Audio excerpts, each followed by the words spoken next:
주지 않으려고 사업주들이 법을 악용하는 쪼개기 근로계약이라는 것 여러분은 혹시 아시나요? 자, 그런데요. 입법기관인 국회가 인턴을 채용하면서 이 같은 꼼수를 쓰고 있다고 합니다. 관련 내용 한번 살펴보도록 하죠. 자, 국회 인턴제 같은 경우는 의정활동 지원과 함께 청년 실업의 해소 그리고 의정활동 체험기회 제공 등을 위해서 1999년에 도입된 제도입니다.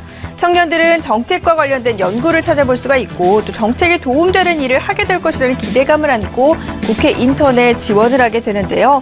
국회 인턴은 나라가 어떻게 돌아가게 되는지 또 국가가 어떻게 작용하는지를 눈으로 직접 보고 배울 수가 있습니다. 하지만 실상은 녹록지가 않은데요. 국회 사무처가 올 초 국회 내부망에 올린 2017년도 국회 인턴제 시행 안내 관련 표입니다. 여기에는 국회 인턴의 총 재직 기간은 2년을 초과할 수 없다라는 내용이 담겨 있습니다. 사무처는 이 같은 내용이 담긴 이 국회 인턴제 운영 지침 일부 개정 지침안을 2018년 1월 1일부터 적용하겠다라면서 이처럼 국회 인턴제 시행 안내라는 그런 대자뷰를 붙였는데요.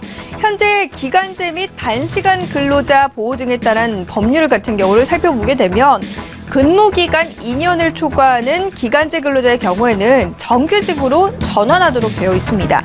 국회는 그러나 인턴의 총 재직 기간은 2년을 초과할 수 없다라고 이렇게 명시를 함으로써 이런 태도에 대해서 지금 이 정규직으로 전환해주기 위한 것을 피해가기 위한 태도가 아니냐 이런 지금 비난을 사고 있는 상황입니다.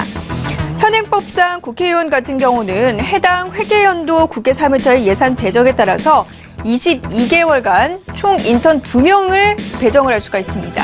그 결과 의원실에는 인턴 2명이 있고요. 각각 1년 중에 11개월만 일하거나 한 명은 10개월, 또 한 명은 12개월간 이런 식으로 계약을 맺어오면서 인턴 생활을 하고 있는 상황입니다. 문제는 무엇이냐? 자, 11개월이나 10개월간 근무한 인턴 같은 경우는요. 1년 이상 근무하지 못했습니다. 때문에 퇴직금과 실업급여를 받을 수가 없게 되는 것이죠. 또 1년을 채우지 못한 인턴 같은 경우는 남은 한 달의 월급을 의원 세비나 정치자금에 전적으로 의존을 하거나 다음 해에 다시 한번 재계약하는 그런 방식으로 지금까지 인턴제를 운영을 해왔다고 합니다.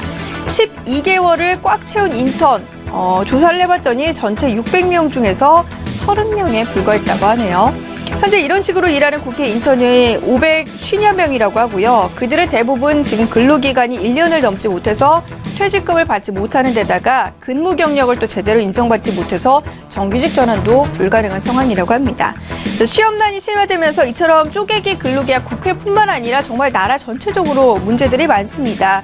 인턴 관료법을 제정한다. 사기업의 경우 인턴 처우 문제를 개선해야 된다. 말만 뻔질을 할 게 아니라 국회부터 나서서 솔선수범하는 모습을 보여줘야 될 것 같습니다. 지금까지 팝콘경제였습니다.